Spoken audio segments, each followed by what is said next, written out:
नज़र तो आ रही है लेकिन बिखरी हुई नज़र आ रही है। जिस प्रकार से मजबूती के साथ नज़र आनी चाहिए थी उस मजबूती के साथ नज़र नहीं आ रही है। जो सपना हमारे पुरखों ने देखा था, फूले ने, कबीर ने, नानक ने, रैदास ने, अम्बेडकर ने, काशीराम ने जो सपना देखा था 85% बहुजन समाज का, वो बिखर गया है, वो टूट गया है, वो एका जो थी वो टूट गई है। तो आप देखेंगे कि अगर बिहार के अंदर तेजस्वी यादव जो है वो सत्ता में नहीं है तो क्यों नहीं है? क्या कारण है? क्योंकि चिराग पासवान अलग लड़े। अगर उत्तर प्रदेश के अंदर हम लोग सत्ता में नहीं है तो क्या कारण है? क्योंकि 2 मूल्यवासी लोग, 2 बहुजन समाज के लोग, समाजवादी पार्टी और बहुजन समाज पार्टी दोनों टुकड़ों में अलग-अलग लड़े, दोनों को इकट्ठा कर दिया तो सरकार बन जाएगी। इसी प्रकार राजस्थान में, इसी प्रकार बिहार में, इसी प्रकार अन्य प्रदेशों में, इसी प्रकार महाराष्ट्र में आप देख लीजिए, दलितों के कितने दड़े हो गए। तो हमारा बिखरापन जो है, हमारे जो टुकड़ों में बँट करके लड़ना है, वो सबसे बड़ी समस्या है और अगर हम इकट्ठा होकर के लड़ेंगे तो सरकार बनाना बहुत बड़ी बात है। कौन कहता है बैकवर्ड बहुजन नहीं है? आप मुझे बताइए कि यादव इस देश के अंदर जो बात मैं कह रहा हूँ वो नहीं कह रहा। यादव भी कह रहा हम जो है समाजवादी पार्टी के साथ हैं। यादव भी कह रहा है कि हम आरजेडी के साथ हैं। यादव भी कह रहा है कि हम जो है वो अन्य किसी दूसरे लोगों के साथ हैं। आज जितना काम शेड्यूल कास्ट में जाटव चमार कर रहा है या अन्य कोई अम्बेडकरवादी कर रहा है, उससे कई गुना ज़्यादा आप देखेंगे कि ओबीसी में यादव समाज कर रहा है। मैं आपको यादव उँगलियों पे गिनवा दूँगा, कम से कम 200 लड़के हमारे आपकी उम्र के जो है वो लगातार बोल रहे हैं और वो कह रहे हैं कि वो बहुजन एका बननी चाहिए। वो नहीं बन रही है तो क्यों नहीं बन रही है? उसके लिए लोग ज़िम्मेदार नहीं है। मान्यवर साहब काशीराम कहते थे कि नेता जैसा होता है, समाज वैसा होता है। लेकिन मैं कह रहा हूँ कि समाज हमारा खराब नहीं है, समाज तो मान्यवर साहब काशीराम बहुत अच्छा बना के चले गए। समाज तो आज भी इकट्ठा होने को तैयार है, लेकिन हमारे नेता नालायक हैं। ये नेता जो अगर अलग-अलग प्रधानमंत्री और मुख्यमंत्री बनने की दौड़ में, इन्होंने सत्यानाश कर रखा है समाज का। अगर मैं कह रहा हूँ कि पूरे देश के एससी, एसटी, ओबीसी, माइनॉरिटी के नेता एक मंच पर आ जाएँ तो क्या सरकार नहीं बनेगी? अरे 6 महीने में सरकार बन जाएगी, 6 महीने में हम लोग राजनीतिक रूप से मजबूत हो जाएँगे। लेकिन हमारे नेता नहीं चाहते, कोई सीबीआई का डर दिखा रहा है, कोई ईडी का डर दिखा रहा है, कोई अपनी संपत्ति बचाने में लगा है, कोई भैया-भतीजों को बचाने में लगा है, किसी ने पार्टी को प्राइवेट लिमिटेड कर दिया है, कोई अपने दूसरे भाई को बचाने में लगा है, कोई जो है वो अपनी पत्नी को बचाने में लगा। तो सब लोग बचाने में लगे हैं। समाज की और बहुजन एका की फ़िक्र किसको है? किसको अम्बेडकर फुले आंदोलन की चिंता है? किसको मान्यवर काशीराम साहब के मूवमेंट की चिंता है? किसको क्या नाम है डॉक्टर अम्बेडकर के मूवमेंट की चिंता किसको है? ये तो मैं और आप लोग हैं, पागल किस्म के लोग जो बोले जा रहे हैं बेमतलब। नहीं देखिए एससी एसटी की जहाँ तक अगर हम बात करें, तो जब तक हमारे एससी एसटी के जो नेता है वो हिंदुत्व का चेहरा उतार करके नहीं फेंकेंगे।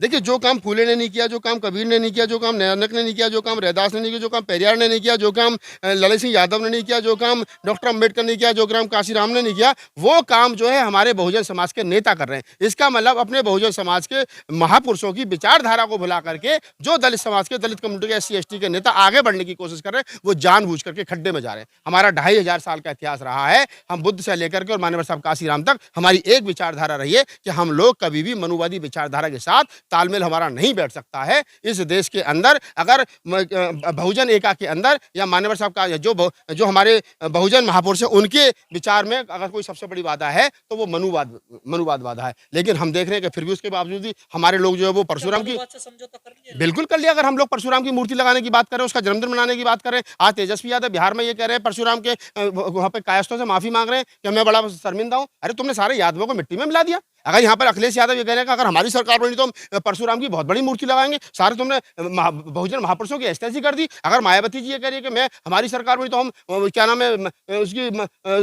परशुराम की इतनी बड़ी मूर्ति लगाएंगे, 100 फुट ऊंची मूर्ति लगाएंगे, तो ये काम तो काशीराम का नहीं था, ये काम तो अम्बेडकर का नहीं था, ये काम तो फूले और क्या नाम है पेरियार का नहीं था। ये काम तो तुम नया शुरू कर रहे हो और नया शुरू कर रहे हो इसलिए तुम नरक में जा रहे हो, इसलिए तुम गड्ढे में जा रहे हो। और तुम जातीय जनगणना की बात करो, हम तो पहले दिन से कह रहे हैं कि जातीय जनगणना होनी चाहिए, लेकिन कौन लोग हैं? अगर तेजस्वी यादव ने आवाज उठाई कि जातीय जनगणना होनी चाहिए तो क्या अखिलेश यादव को नहीं बोलना चाहिए? क्या रामदास अठावले को नहीं बोलना चाहिए? क्या प्रकाश राव अम्बेडकर को नहीं बोलना चाहिए? क्या क्या बहन जी को नहीं बोलना चाहिए? क्या और तमाम लोगों को नहीं बोलना चाहिए? अकेला तेजस्वी यादव ने ठेका ले रखा है। मैं ये कहता हूं कि एससी एसटी ओबीसी माइनॉरिटी के हक हकूक की जो भी बात है, जो अगर एक कोने से उठती है तो जब तक मुल्क भर के नेता जम्मू कश्मीर से लेकर के कन्याकुमारी तक, पश्चिम से लेकर उत्तर तक, तब तक सारे एक सुर में नहीं बोलेंगे, तब तक कुछ होने वाला नहीं है, पिटेंगे। मैं कह रहा हूं कि आप अगर ए टू जेड की बात करो तो कहो ना। हम कह रहे चलो आप हमारी जनगणना मत करो। अगर जनगणना का आप सवाल है तो मैं कह रहा हूं कि आप एससी एसटी ओबीसी की जनगणना कराओ ही मत।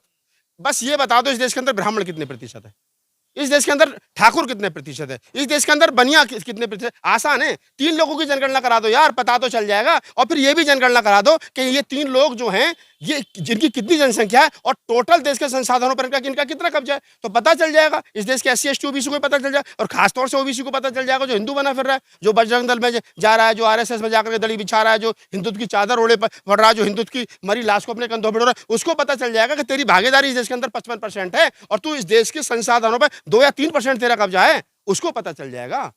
तो मैं कह रहा हूं जातिगत जनगणना होनी चाहिए और अगर लगता है कि नहीं बहुत बड़ा तामझाम लगाना पड़ेगा तो आप 3 वर्णों की जनगणना करा दो और ये बता दो कि ये कितने संसाधनों पर काबिज है। नहीं, राष्ट्रीय स्तर पर मैं कह रहा हूँ कि राष्ट्रीय स्तर पर नहीं लिया जा रहा। अब उत्तर प्रदेश के अंदर तो सरकार नहीं है ना बहुजन समाज के लोगों की। उत्तर प्रदेश के अंदर तो ठाकुर साहब की सरकार चली, तो वो तो जातिगत जनगणना कराएंगे नहीं। उन्हें पता उत्तर प्रदेश के अंदर कितने % ठाकुर हैं, तो फिर और लोग कहेंगे अच्छा ये मुख्यमंत्री, हम कौन है फिर, है? आज आप देखिए कि जहां जहां बहुजन समाज के लोगों की SC ST, Nitish deputy CM को कौन पूछ रहा है? वो खुद अपना चुनाव हार गए, उसके बावजूद भी उन पर एहसान कर दिया। बीजेपी ने उनको बता दिया कि तुम्हारी औकात तो ये कि तुम चुनाव हार गए, लेकिन हमारा एहसान है कि हमने तुमको डिप्टी CM बना दिया। जिस आदमी को मुख्यमंत्री के बराबर में बैठने के लिए स्टूल मिलता हो, कुर्सी के बराबर, क्या वजूद है उसका?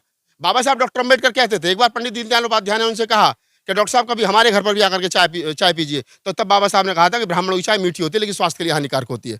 हमें समझना चाहिए अपने पुरखों से, हमें मानना चाहिए, अपना पढ़ना चाहिए पुरखों को कि बाबा साहब डॉक्टर अम्बेडकर जैसा दूरगामी व्यक्ति ये कह रहा है कि ब्राह्मण के घर की चाय मीठी हो सकती है लेकिन स्वास्थ्य के लिए हानिकारक होगी। हम घर में बैठा करके दूध पिला रहे हैं, हम अपनी पार्टी में राष्ट्रीय महासचिव बना रहे हैं, हम अपनी अपनी पार्टी में उनको मुख्य धारा में ला करके शामिल कर रहे हैं, और हम उम्मीद कर रहे हैं कि ये पुष्पमित्र संघ शामिल नहीं होगा, ये पुष्पमित्र संघ की तरह भरतरथ की हत्या नहीं करेगा।